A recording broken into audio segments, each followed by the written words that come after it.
कृष्ण भक्तों, श्रीमद् भागवत महापुराण की भाव यात्रा एकादश स्कंद के सप्तम अध्याय तक आ पहुँची है। इस अध्याय में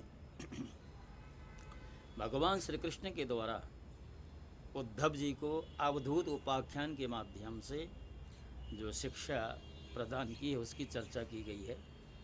भगवान कहते हैं कि हे उद्धव, तुमने मुझसे जो कुछ कहा है मैं वही करना चाहता हूँ। ब्रह्मा, शंकर और इंद्र आदि लोकपाल भी अब यही चाहते हैं कि मैं उनके लोकों में होकर अपने धाम को चला जाऊँ। पृथ्वी पर देवताओं का जितना काम करना था अब मैं उसे पूर्ण कर चुका हूँ।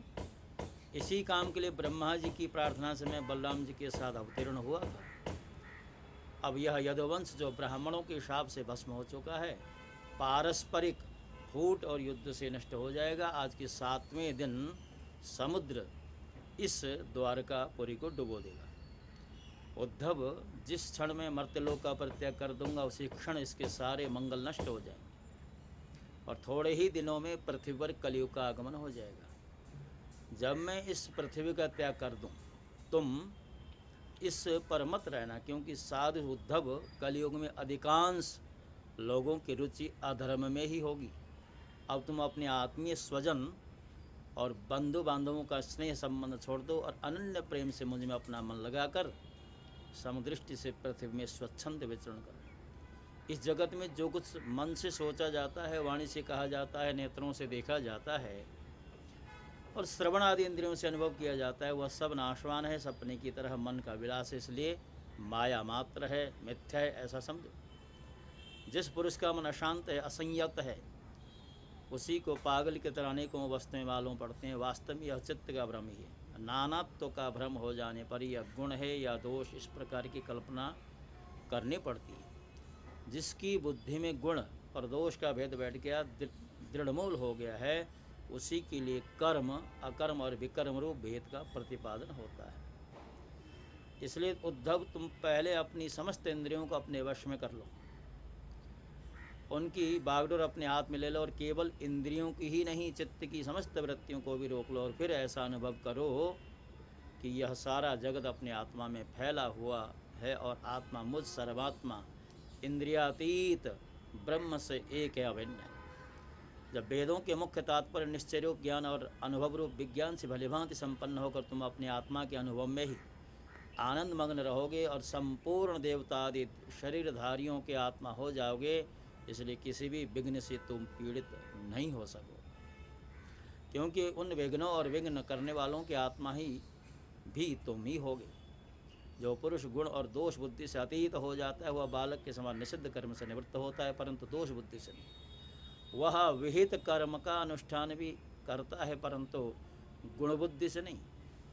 जिसने श्रुतियों के तात्पर्य का यथार्थ ज्ञान नहीं प्राप्त कर लिया बल्कि उनका साक्षात्कार भी कर लिया, इस प्रकार जो अटल निश्चय से संपन्न हो गया है वह समस्त प्राणियों का हितैषी स्वरित होता है और उसकी वृत्तियां सर्वथा शांत हो जाती हैं। वह समस्त प्रतीयमान विश्व को मेरा ही स्वरूप, आत्मस्वरूप देखता है, इसलिए उसे फिर कभी जन्म मृत्यु के चक्कर में नहीं पड़ना पड़ता। सुखदेव जी कहते हैं, राजन, जब भगवान श्री कृष्ण ने इस प्रकार उपदेश दिया या आदेश दिया, तब भगवान के परम प्रेम उद्धव जी ने उन्हें प्रणाम करके तत्वज्ञान की प्राप्ति की इच्छा से प्रश्न किया।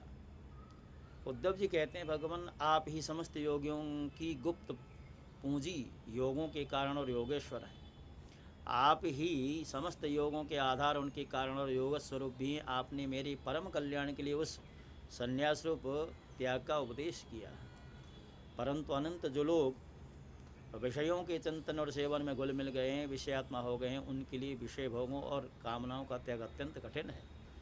हे सर्वस्वरूप, उनमें भी जो लोग आपसे विमुख हैं उनके लिए तो इस प्रकार का त्याग सर्वथा असंभव है, मुझे ऐसा जान पड़ता है। प्रभु, मैं भी ऐसा ही हूँ। मेरी मति इतनी मूढ़ हो गई है कि यह मैं हूँ, यह मेरा है, इस भाव से मैं आपकी माया के खेल, देह और देह के संबंध, स्त्री पुत्र धन आदि में डूब रहा हूँ। अतः भगवान, आपने जिस संन्यास का उपदेश किया उसका तत्व मुझ सेवक इस प्रकार समझाइए कि मैं सुगमता पूर्वक उसका साधन कर सकूं। प्रभु आप भूत भविष्य वर्तमान इन तीनों कालों में अबाधित एक रस सत्य हैं। आप दूसरे के द्वारा प्रकाशित नहीं, स्वयं प्रकाश आत्मस्वरूप हैं। प्रभु मैं समझता हूँ कि मेरे लिए आत्म तत्व का उपदेश करने वाला आपके अतिरिक्त देवताओं में कोई नहीं है। ब्रह्मा आदि जितने बड़े बड़े देवता हैं वे सब शरीराभिमानी होने के कारण आपकी माया से मोहित हो रहे हैं, उनकी बुद्धि माया के वश में हो गई है। भगवान इसी से चारों ओर से दुख की दावाग्नि से जलकर और विरक्त होकर मैं आपकी शरण में आया हूँ। आप निर्दोष, देश काल से अपरिच्छिन्न, सर्वज्ञ, सर्वशक्तिमान और अविनाशी वैकुंठ लोक के निवासी वो नर के नित्य सखा नारायण है।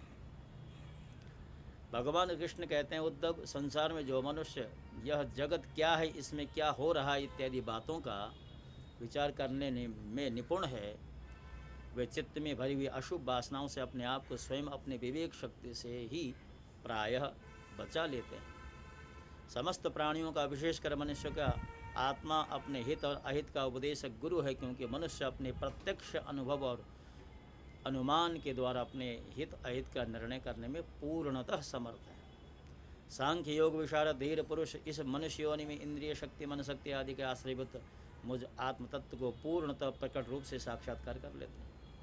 मैंने एक पैर वाले, दो पैर वाले, तीन पैर वाले, चार पैर वाले, चार से अधिक पैर वाले और बिना पैर के इत्यादि अनेक प्रकार के शरीरों का निर्माण किया है। उनमें मुझे सबसे अधिक प्रिय मनुष्य का ही शरीर है।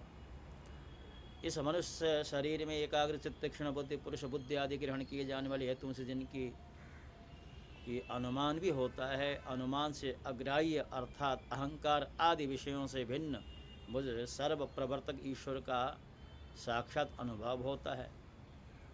इस विषय में महात्मा लोग के प्राचीन इतिहास कहते हैं। वह इतिहास परम तेजस्वी अवधूत दत्तात्रेय और राजा यदु के संवाद के रूप में। एक बार मर्मज्ञ राजा यदु ने देखा कि एक त्रिकालदर्शी तरुण अवधूत ब्राह्मण निर्भय विचर रहे हैं। तब उन्होंने उनसे यह प्रश्न किया। राजा यदु ने पूछा, ब्राह्मण आप कर्म तो करते नहीं, फिर भी आपको यह अत्यंत निपुण बुद्धि कहाँ से प्राप्त हुई, जिसका आश्रय लेकर आप परम विद्वान होने पर भी बालक के समान संसार में विचरते रहते हैं। ऐसा देखा जाता है कि मनुष्य आयु, यश अथवा सौंदर्य संपत्ति आदि का अभिलाषा लेकर ये धर्म, अर्थ, काम अथवा तत्व जिज्ञासा में प्रवृत्त होते हैं। अकारण कहीं किसी की प्रवृत्ति नहीं देखी जाती। मैं देख रहा हूँ कि आप कर्म करने में समर्थ, विद्वान और निपुण हैं। आपका भाग्य और सौंदर्य भी प्रशंसनीय। आपकी वाणी से तो मानो अमृत टपक रहा है, फिर भी आप जड़ उन्मत्त अथवा पिशाच के समान रहते हैं, न तो कुछ करते हैं न चाहते हैं। संसार के अधिकांश लोग काम और लोभ के दावानल से जल रहे हैं, परंतु आपको देखकर ऐसा मालूम होता है कि आप मुक्त हैं। आप तक उसकी आँच भी नहीं पहुंच पाती। ठीक वैसे ही जैसे कोई हाथी वन में दावाग्नि लगने पर उसे छूटकर गंगा जल में खड़ा। ब्राह्मण आप पुत्र, स्त्री, धन आदि संसार के स्पर्श से रहित हैं। आप सदा सर्वदा अपने केवल स्वरूप में स्थित रहते हैं। हम आपसे यह पूछना चाहते हैं कि आपको अपने आत्मा में ऐसे अनिर्वचनीय आनंद का अनुभव कैसे होता है। भगवान श्री कृष्ण कहते हैं, उद्धव हमारे पूर्वज महाराज यदु की बुद्धि शुद्ध थी और उनके हृदय में ब्राह्मण भक्ति थी। उन्होंने परम भाग्यवान दत्तात्रेय जी का अत्यंत सत्कार करके यह प्रश्न पूछा और बड़े विनम्र भाव से सिर झुकाकर उनके सामने खड़े हो गए। अब दत्तात्रेय जी ने कहा, राजन, मैंने अपनी बुद्धि से बहुत से गुरुओं का आश्रय लिया। उनसे शिक्षा ग्रहण करके मैं इस जगत में मुक्त भाव से सत्संग विचरता हूँ। तुम उन गुरुओं के नाम और उनसे ग्रहण की हुई शिक्षा सुनो। तो दत्तात्रेय जी ने अपने गुरुओं के नाम लिए हैं। मेरे गुरु के नाम हैं पृथ्वी, वायु, आकाश, जल, अग्नि, चंद्रमा, सूर्य, कबूतर, अजगर, समुद्र, पतंग, भौरा या मधुमक्खी, हाथी, शहद निकालने वाला, हरिण, मछली, पिंगला, वेश्या, कुरेर, पक्षी, बालक, कुंवारी, कन्या, बाण बनाने वाला सर्प, मकड़ी और भृंगी नाम का कीड़ा। राजा, मैंने इन 24 गुरुओं का आश्रय लिया है और इन्हीं के आचरण से इस लोक में अपने लिए शिक्षा ग्रहण की है। वीरवर याति नंदन, मैंने जिससे जिस प्रकार जो कुछ सीखा हुआ सब ज्यों का त्यों तुमसे कहता हूँ। मैंने पृथ्वी से उसके धैर्य की, क्षमा की शिक्षा ली है। लोग पृथ्वी पर कितना आघात और क्या क्या उत्पात नहीं करते, परंतु वह न तो किसी से बदला लेती और न रोती चिल्लाती। संसार के सभी प्राणी अपने अपने प्रारब्ध के अनुसार चेष्टा कर रहे हैं। वे समय समय पर भिन्न भिन्न प्रकार से जाने अनजान में आक्रमण कर बैठते हैं। धीर पुरुष को चाहिए कि उसकी व्यवस्था समझे, न तो अपना धीरज खोए और न क्रोध करे। पृथ्वी के विकार पर्वत वृक्ष से मैंने यह शिक्षा ग्रहण की है। जैसे उनकी सारी चेष्टाएं सदा सर्वदा दूसरों के लिए ही होती हैं, बल्कि यूँ कहना चाहिए कि उनका जन्म ही एकमात्र दूसरों का हित करने के लिए हुआ है। साधु पुरुष को चाहिए कि उनकी शिष्यता स्वीकार करके परोपकार की शिक्षा ग्रहण करें। मैंने शरीर के भीतर रहने वाले वायु प्राणवायु से यह शिक्षा ग्रहण की, जैसे वह आहार मात्र की इच्छा रखता है और उसकी प्राप्ति से संतुष्ट होता है, वैसे ही साधक को भी चाहिए कि जितने में जीवन निर्वाह उतने में उतना ही भोजन करे। इंद्रियों को तृप्त करने के लिए बहुत से विषय न चाहे, संक्षेप में उतने ही विषयों का उपयोग करना चाहिए जिनसे बुद्धि विकृत न हो, मन चंचल न और वाणी व्यर्थ की बातों में न मिले। शरीर के बाहर रहने वाले वायु से मैंने यह सीखा है कि जैसे वायु को अनेक स्थानों में जाना पड़ता है, परंतु वह कहीं भी आसक्त नहीं हो, किसी का भी गुण दोष नहीं अपनाता, वैसे साधक पुरुष भी आवश्यकता होने पर विभिन्न प्रकार के धर्म स्वभाव वाले विषय में जाए, परंतु अपने लक्ष्य पर स्थिर रहे। गंध वायु का गुण नहीं, पृथ्वी का गुण है, परंतु वायु को गंध का सहन करना पड़ता है, वहन करना पड़ता है। ऐसा करने पर ही वायु शुद्ध ही रहता है, गंध से उसका स्पर्श नहीं होता। वैसे साधक का जब तक इस पार्थिव शरीर से संबंध है, तब तक इसकी व्याधि पीड़ा और भूख प्यास आदि का भी वहन करना पड़ता है, परंतु अपने को शरीर नहीं आत्मा के रूप में देखने वाला साधक शरीर और उसकी गुणों का आश्रय होने पर भी उनसे सर्वथा निर्लिप्त रहता है। राजन, जितने भी घट मठ आदि पदार्थ हैं, वे चाहे चल हों या अचल, उनके कारण भिन्न भिन्न प्रतीत होने पर भी वास्तव में आकाश एक अपरिच्छिन्न अखंड है। वैसे चर अचल जितने भी सूक्ष्म स्थूल शरीर हैं, उनमें आत्मा रूप से सर्वत्र स्थित होने के कारण ब्रह्म सभी में साधक को चाहिए कि सूत के मनियों में व्याप्त सूत के समान आत्मा को अखंड असंग रूप से देखिए। आग लगती है, पानी बरसता है, अन्न आदि पैदा होते हैं, नष्ट होते हैं, वायु की प्रेरणा से बादल आदि आते हैं, चले जाते हैं, यह सब होने पर भी आकाश अछूता रहता है। आकाश की दृष्टि यह सब कुछ है ही नहीं। इसी प्रकार भूत वर्तमान और भविष्य के चक्कर में न जाने किन किन नाम रूपों की सृष्टि और प्रलय होते हैं, परंतु आत्मा के साथ उनका कोई संस्पर्श नहीं। जिस प्रकार जल स्वभाव से स्वच्छ चिकना मधुर और पवित्र होता है तथा गंगा आदि तीर्थों के दर्शन स्पर्श नाम उच्चारण से भी लोग पवित्र हो जाते हैं, वैसे ही साधक को भी स्वभाव से शुद्ध स्निग्ध मधुभाष और लोक पावन होना चाहिए। जल से शिक्षा ग्रहण करने वाला अपने दर्शन स्पर्श और नाम उच्चारण से लोगों को पवित्र कर देता है। राजन, मैंने अग्नि से यह शिक्षा ग्रहण की है कि जैसे वह तेजस्वी ज्योतिर्मय होती है, जैसे उसे कोई अपने तेज से दबा नहीं सकता, जैसे उसके पास संग्रह परिग्रह के लिए कोई पात्र नहीं है, सब कुछ अपने पेट में रख लेती है, वैसे पर जैसे सब कुछ खा पी लेने पर वे विभिन्न वस्तुओं के दोष में वह लिप्त नहीं होती, वैसे साधु की परम तेजस्वी तपस्या से दीप्यमान इंद्रियों से अपराभूत भोजन मात्र का संग्रह यथायोग्य सभी विषयों के उपयोग करता हुआ भी अपने मन और इंद्रियों को बस में रखे, किसी का दोष अपने में ना आने। जैसे अग्नि कहीं लकड़ी आदि में अप्रकट होती है और कहीं प्रकट, वैसे ही साधक भी कहीं गुप्त रहे, कहीं प्रकट हो जाए, कहीं कहीं ऐसे रूप में भी प्रकट हो जाता है जिससे कल्याणकामी पुरुष उसकी उपासना कर सकें। वह अग्नि के समान ही भिक्षा रूप हवन करने वालों के अतीत और भावी अशुभ को भस्म कर देता तथा सर्वत्र अन्न ग्रहण कर लेता। साधक पुरुष को इस बात का विचार करना चाहिए कि जैसे अग्नि लंबी चौड़ी टेढ़ी सीधी लकड़ियों को रहकर उसके समान ही सीधी टेढ़ी या लंबी चौड़ी दिखाई देती है, वास्तव में वह वैसी है ही नहीं। वैसे ही सर्वव्यापक आत्मा भी अपने माया से रचे हुए कार्य कारण जगत में व्याप्त होने के कारण उन वस्तुओं के नाम रूप से कोई संबंध न रहने पर भी उनकी रूप में प्रतीत होने लगे। मैंने चंद्रमा से शिक्षा ग्रहण की है कि यद्यपि उसकी गति नहीं जानी जा सकती, उस काल के प्रभाव से चंद्रमा की कलाएँ घटती बढ़ती रहती हैं, तथापि चंद्रमा तो चंद्रमा ही है, वह न घटता है न बढ़ता है। वैसे ही जन्म से लेकर मृत्यु पर्यंत जितनी भी अवस्थाएं वो सब शरीर की, आत्मा से उनका कोई संबंध नहीं। जैसे आग की लपट अथवा दीपक की लौ क्षण क्षण में उत्पन्न और नष्ट होती रहती है, उनका यह क्रम निरंतर चलता रहता है परंतु दिख नहीं पड़ता। वैसे जल प्रवाह के समान वेगवान काल के द्वारा क्षण क्षण में प्राणियों के शरीर की उत्पत्ति और विनाश होता रहता है, परंतु अज्ञानवश वो दिखाई नहीं पड़ता। राजन, मैंने सूर्य से यह शिक्षा ग्रहण की है कि जैसे भी अपने किरणों से जल पृथ्वी का जल खींचते हैं और समय पर उसे बरसा देते हैं, वैसे ही योगी पुरुष इंद्रियों के द्वारा समय पर विषयों का ग्रहण करता है और समय आने पर उसका त्याग, उनका दान भी कर देता है। किसी भी समय उसे इंद्रिय की किसी भी विषय में आसक्ति नहीं होती। स्थूल बुद्धि पुरुषों को जल के विभिन्न पात्रों में प्रतिबिंबित सूर्य उन्हीं में प्रविष्ट होकर भिन्न भिन्न दिखाई पड़ता है, परंतु इससे स्वरूपतः सूर्य अनेक नहीं हो जाता। वैसे चल अचल उपाधियों के वजह से जान पड़ता है कि प्रत्येक व्यक्ति में आत्मा अलग अलग है, परंतु जिनको ऐसा मालूम होता है उनकी बुद्धि मोटी। असल बात तो यह है कि आत्मा सूर्य के समान एक ही है, स्वरूपतः उसमें कोई भेद नहीं। राजन, कहीं किसी के साथ अत्यंत स्नेह अथवा आसक्त नहीं करनी चाहिए, अथवा उसकी बुद्धि अपना स्वातंत्र खोकर दीन हो जाएगी और उसे कबूतर की तरह अत्यंत क्लेश उठाना पड़ेगा। किसी जंगल में एक कबूतर रहता था, उसने एक पेड़ पर अपना घोंसला बना रखा था। अपनी मादा कबूतरी के साथ वह रहता था। कई वर्ष तक उस घोंसले में रहा। उस कबूतर के जोड़े के हृदय में निरंतर एक दूसरे के प्रति स्नेह की वृद्धि हो जाती थी। वे गृहस्थ धर्म इतने आसक्त थे कि उन्होंने एक दूसरे की दृष्टि से दृष्टि, अंग से अंग और बुद्धि से बुद्धि को बांध रखा। उनका एक दूसरे पर इतना विश्वास हो गया था कि वे निसंग होकर वहाँ की वृक्षावली में एक साथ सोते बैठते, घूमते फिरते, ठहरते, बातचीत करते, खेलते और खाते पीते। राजन, कबूतरी पर कबूतर का इतना प्रेम था कि वह जो कुछ चाहती कबूतर बड़े से बड़ा कष्ट उठाकर उसकी कामना पूर्ण कर देता। वह कबूतरी भी अपने कामुक पति की कामना पूर्ण कर देती। समय आने पर कबूतरी को पहला गर्भ रहा। उसने अपने पति के पास ही घोंसले में अंडे दिए। भगवान की अचिंत्य शक्ति से समय आने पर वे अंडे फूट गए। उनमें से हाथ पैर वाले बच्चे निकल आए। उनका एक एक अंग और रोएं अत्यंत कोमल थे। अब उन कबूतरी की आंखें अपने बच्चों पर लग गई। वे बड़े प्रेम और आनंद से अपने बच्चों का लालन पालन करने, लाड़ प्यार और उनकी मीठी गुटरगुओं सुनकर आनंदमग्न हो जाते। बच्चे तो सदा सर्वदा प्रसन्न रहते ही।